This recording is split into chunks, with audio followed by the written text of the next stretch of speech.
The man pressed a remote, and the woman suddenly grew bigger. And somehow, even more beautiful. This remote could practically control every woman in the entire town. They had angelic faces, supermodel bodies, and an air of elegance. They were gentle, considerate, never lost their temper, and always greeted people with a smile. Most importantly, whatever their husbands told them to do, they did it without hesitation, never once saying no. They even had a built-in anti-theft feature. They could hide money inside their bodies. Getting it back was simple. Just insert a bank card. Everything seemed perfect until Lucy discovered a robot that looked exactly like her. That's when she realized there was a huge conspiracy lurking beneath the town's flawless surface. The story starts on the day Lucy lost her job. She was a talented TV host, known for programs that encouraged women's independence, and she had a massive female audience. But during one show, featuring a couple whose marriage was falling apart, a stranger suddenly attacked them on air. The incident caused a huge uproar, and Lucy was fired by the network. She was furious and confronted her boss,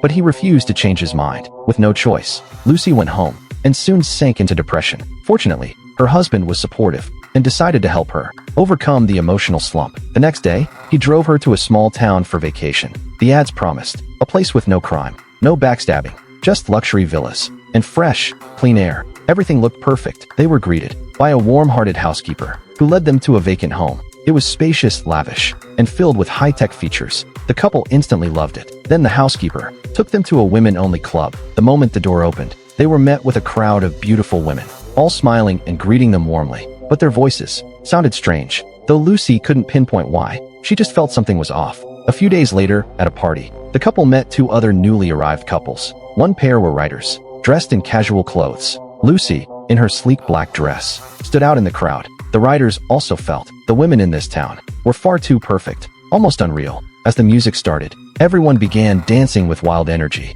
That's when one woman's behavior suddenly turned strange.